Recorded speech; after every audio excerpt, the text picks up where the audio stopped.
tàngaay moo ma jëlee si biti léegi ñoom laa mujjee woo si oto bi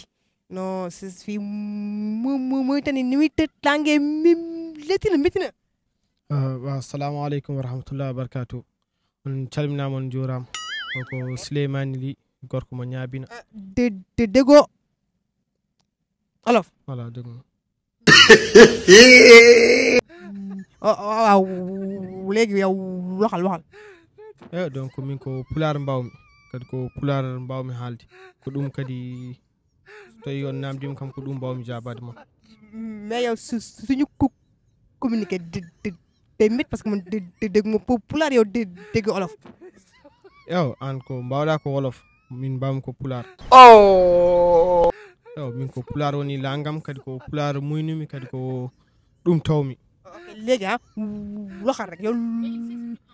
mais tu t'exprimes en français. mboɗo wawi haalde ɗum seeɗa mais kam wona ha trop quand même. léegi yow waxal léegi loo bëgg wax rek waxal. mi haalay mon français. non pulaar waxal loo bëgg maanaam lépp loo métti fii rek waxal wax ko en pulaar. M60. Farmale.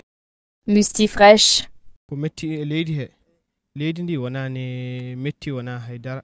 heddoto kadi ko kono laamu ngu wayni tan e heddoto kadi ko sukaɓeɓe kadi ko kono jiɗiri wonirde ni ɗum ne kadi c'est un peu difficile parce que yimɓe gonata e leydi jangata yimɓe liggotako kadi yimɓe gonta e leydi kadi ne guure agressif ne guure agression de tout ɗum no kadi ɓeydo kadi tampinde sukaɓe ne ɓeydo wadde ɗum ɗo sukaɓe jogoto ko yimɓe kadi jogo ko jiiɗi mbawa wallede kanda kadi yimɓe fof ko gotum quoi jaggodira kadi yimɓeɓe tinnodira kadi en fait ko kaldanɓe sukaɓe honam miñiraɓe walla mawniraɓe fof yimɓeɓe yo gandu ko jiiɗi mbawa wallude jinnaɓeɓe eyyi yimɓeɓe kadi mbasa wiide kadi min mi tawani ɗum ɗo tan mi wonata ɗum ɗo eyyi neɗɗo kalka tawani an aɗa wawi liggade ɗum keeɓa kadi neɗɗo ko an tan ƴewata ko jiɗɗa ko mbaɗa ɗum quoi eyyi kadi neɗɗo il faut ko jogo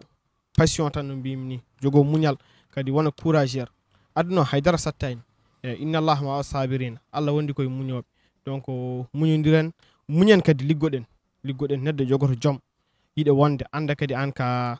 haysa tawani ɗum ɗo an ka poɗɗo liggade keeɓa ɗum ɗo poɗɗa liggade mbaɗa ɗum ɗo eyyi jinnaɓe ko mbawi ko mbaɗi enen kadi ko mbawɗen ko mbaɗen